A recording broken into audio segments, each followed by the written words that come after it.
Hai sobat-sobat CSN Latsar, dimanapun Anda berada, selamat datang di podcast Berada, podcast para CASN yang akan memberi Anda wawasan tentang bela negara. Sebelumnya, terima kasih kepada Bapak Endro Marianto, SPD MBA, selaku pemateri konsepsi sikap bela negara. Pembahasan yang akan kami bicarakan saat ini nih di podcast ini, sesuai judul di bawah ini, semangat bela negara mewujudkan SDM, ASN, tangguh, dan unggul. Dengan moto, bangga menjadi bangsa. Sebelum kita bahas tentang bela negara untuk ASN ini, perkenalkan, kami adalah peserta Latsar tahun 2022 pada Pemprov Kaltara golongan 3 angkatan 50 kelompok 4. Saya sendiri host Muhammad Abriri Syauki dari Biro Umum dan teman saya Andi Rajman dari Satuan Polisi Pamong Praja Provinsi Utara selaku host kedua. Sebagai pemberi materi nanti di podcast ini, nanti ada teman-teman saya nih yang akan memberikan materinya. Nah, sebelum masuk ke materi bela negara, kita sebagai ASN dituntut untuk menjadi Smart ASN. Smart ASN merupakan aparatur yang memiliki profil nasionalisme, ini ada kata-kata nasionalisme, integritas, wawasan global, hospitality, networking, penguasaan teknologi informasi, bahasa asing, dan entrepreneurship. Mereka berperan sebagai digital talent dan digital leader yang mendukung transformasi birokrasi di Indonesia. Nah, sebagai Smart ASN ada kata-kata nasionalisme. Artinya kita harus bisa bela negara untuk menjadi Smart ASN. Nah, baiklah, langsung kita mulai aja ya untuk pembahasannya. Mungkin ada yang mau mendefinisikan bela negara itu apa sih untuk teman-teman? Perkenalannya dulu ya sebelumnya. Ya, silakan dari Saudara Ade. Ya, perkenalkan nama saya Ade Putra Febrianto Harahap dari instansi Satuan Polisi Pamong Praja Provinsi Kalimantan Utara. Jadi kalau menurut Undang-Undang Nomor 23 Tahun 2019, bela negara adalah tekad, sikap, dan perilaku serta tindakan warga negara baik secara perorangan maupun kolektif dalam menjaga kedaulatan negara, keutuhan wilayah, serta keselamatan bangsa dan negara yang dijiwai oleh kecintaannya kepada NKRI yang berdasarkan Pancasila dan Undang-Undang Dasar 1945 dalam menjamin kelangsungan hidup bangsa Indonesia dari berbagai ancaman, gangguan, hambatan, dan tantangan. Itu dari pengertian dari undang-undang. Dari pengertiannya ya. Untuk konsepnya, mungkin Mas Andari bisa tentang konsepnya, konsep bela negara. Perkenalkan nama saya Andari Hasan. Saya berasal dari UPTD KPH Malinau, Dinas Perhutanan Provinsi Kalimantan Utara. Nah, untuk konsep bela negara sendiri itu tentang patriotisme seseorang, kelompok atau seluruh komponen dari suatu negara, baik secara fisik maupun non-fisik. Bela negara merupakan hal yang wajib untuk setiap profesi. Dan tadi saya ada dengar tentang secara fisik maupun non-fisik. Mungkin Mbak Deborah bisa ngasih tahu nggak apa sih maksudnya itu? Baik, sebelumnya perkenalkan nama saya Deborah Sutiana dari BKD Provinsi Kaltara. Jadi secara fisik di sini maksudnya adalah usaha pertahanan dari segala bentuk KGHT atau ancaman, gangguan, hambatan, dan tantangan terhadap eksistensi negara tersebut. Sedangkan untuk non-fisik maksudnya adalah peran aktif dalam memajukan bangsa dan negara, baik melalui pendidikan, moral, sosial, dan lain sebagainya. Oke. Nah, biasanya kan setiap pembahasan itu pasti ada nilai-nilainya nih. Nilai dasarnya sendiri dari bela negara itu bisa Mbak Eki jelaskan? Terima kasih Bang atas kesempatannya. Perkenalkan, nama saya Eki Aprilia Resdianti Defung. Saya CPNS dari UPTD KPH Malinau, instansi induknya di Dinas Kehutanan Pemerintah Provinsi Kalimantan Utara. Untuk nilai dasar bela negara sendiri sebenarnya bisa kita ketahui dari Undang-Undang Nomor 23 Tahun 2019 tentang pengelolaan sumber daya nasional untuk pertahanan negara. Pada pasal 7 ayat 3. Sebenarnya nilai-nilai dasar bela negara ini nggak banyak, Bang. Antara lain ada kita cinta kepada tanah air, kemudian kita sadar berbangsa dan bernegara. Kita juga yang ketiga adalah nilainya setia pada Pancasila sebagai ideologi negara kita. Kemudian nilai bela negara yang lain adalah kita rela untuk berkorban untuk bangsa dan negara kita, serta yang terakhir adalah bagaimana kita memiliki kemampuan awal untuk bela negara itu sendiri. Begitu, Bang. Berdasarkan Undang-Undang Nomor 23 tadi. Oke, siap. Berarti nilai-nilai bela negara total ada 5 ya, Kak Eki ya. Siap, Kemudian Bang. dari yang poin yang pertama itu cinta tanah air. Nah, bagaimana wujud pengimplementasian dari poin tersebut, yaitu cinta tanah air? Mungkin bisa dibantu oleh Kak Fatima ya. Silakan. Baik, perkenalkan, nama saya Fatima Fitria Ratiningsih. Saya dari instansi KPH Tanah Tidung. Untuk cinta tanah air seperti 1. Setia dan mempertahankan Undang-Undang Dasar Negara Republik Indonesia tahun 1945 serta pemerintah yang sah.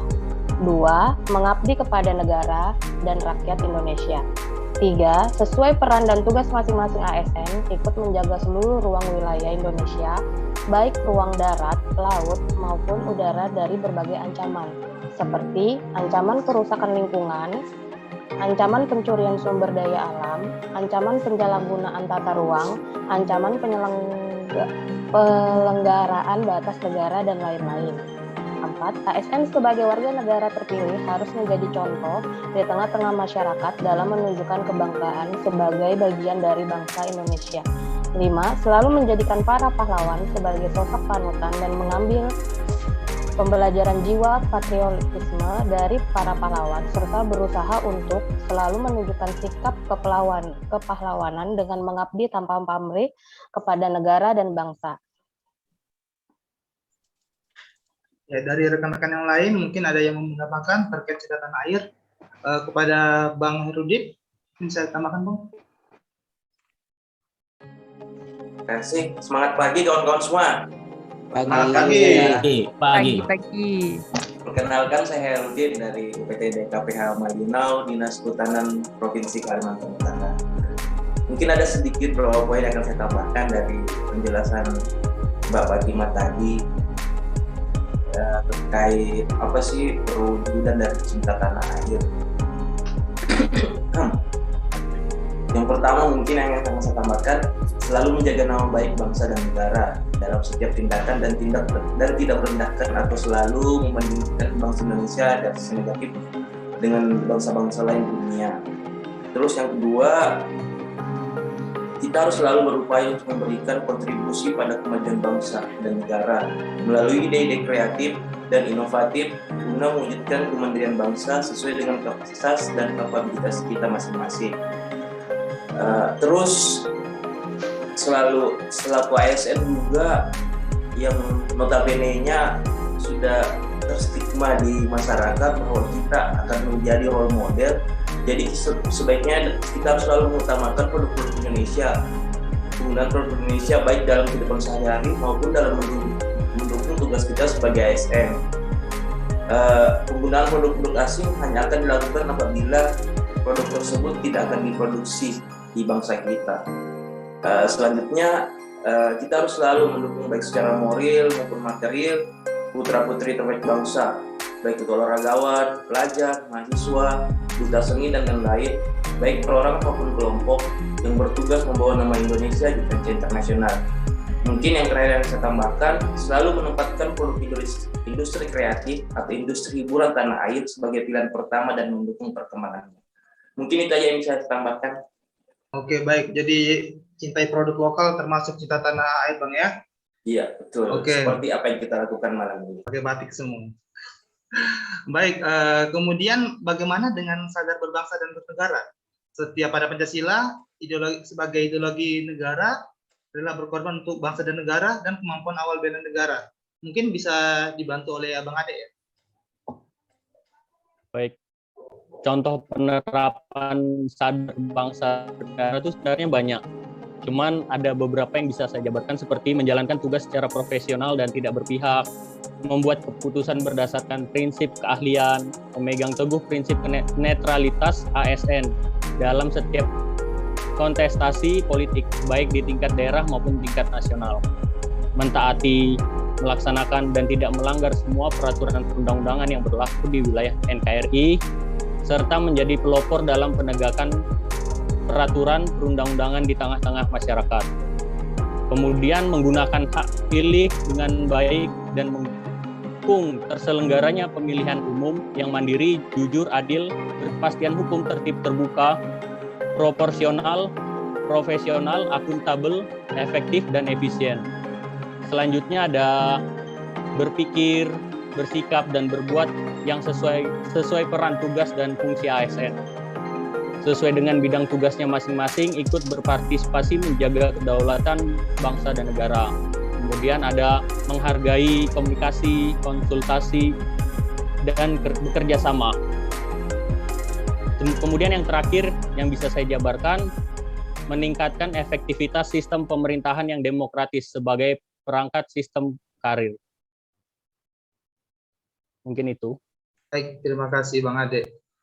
Mungkin bisa ditambahkan oleh Bang Andri Hasan ya untuk poin selanjutnya ya. Iya baik, untuk nilai dasar tentang setia pada Pancasila sebagai ideologi negara, mungkin banyak poinnya ya. Mungkin yang pertama itu memegang teguh ideologi Pancasila. Yang kedua, menciptakan lingkungan kerja yang non-diskriminatif. Yang ketiga, memelihara dan tinggi standar etika yang luhur. Yang keempat, menjadi agen penyebaran nilai-nilai Pancasila di tengah-tengah masyarakat.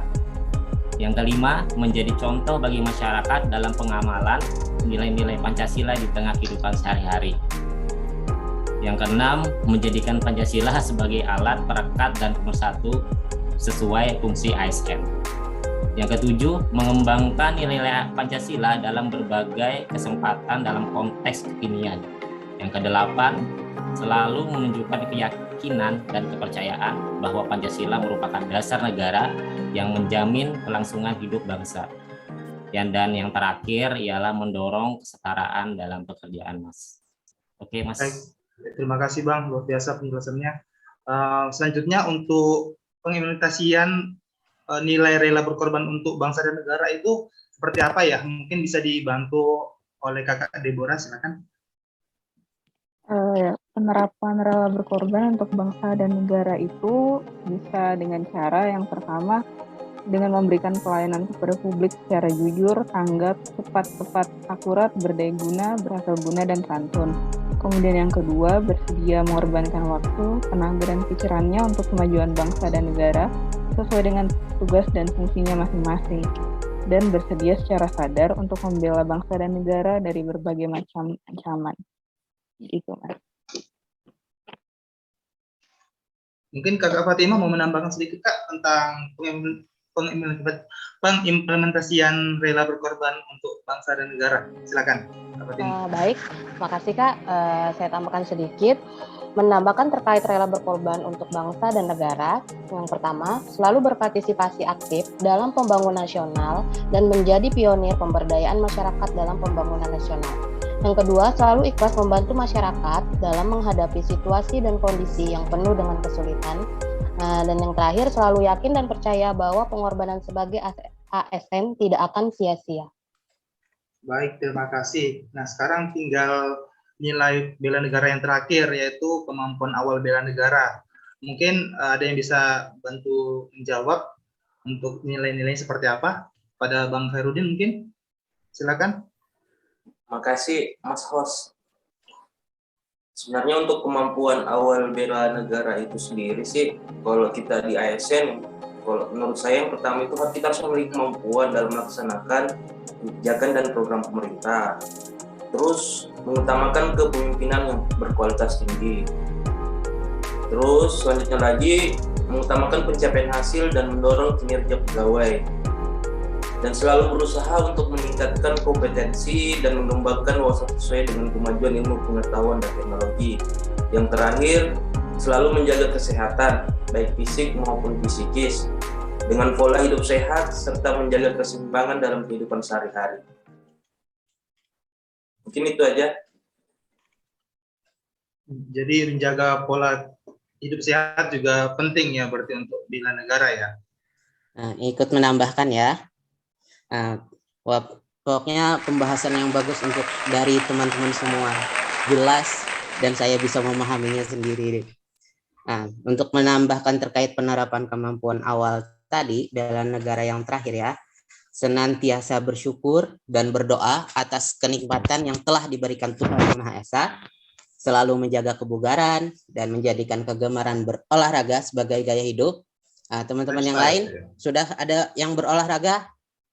Alhamdulillah. Alhamdulillah. Senantiasa juga Alhamdulillah. menjaga kesehatannya dan menghindari dari kebiasaan-kebiasaan yang dapat mengganggu kesehatan. Dan berhentilah merokok juga ya berarti.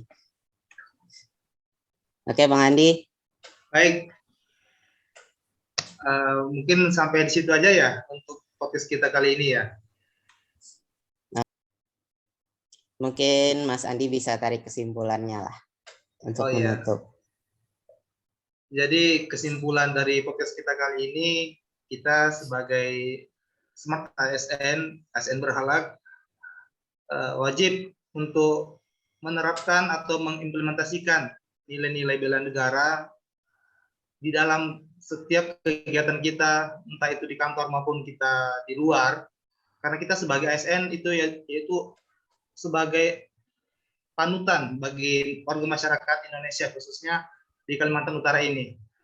Mungkin itu saja yang kesimpulan kesimpulan yang bisa saya sampaikan. Demikian saya akhiri podcast kita kali ini. Wabillahi taufiq wal hidayah. Assalamualaikum warahmatullahi wabarakatuh dan selamat malam. Selamat malam semua. Selamat malam. Kaltara di hati. Kaltara di hati.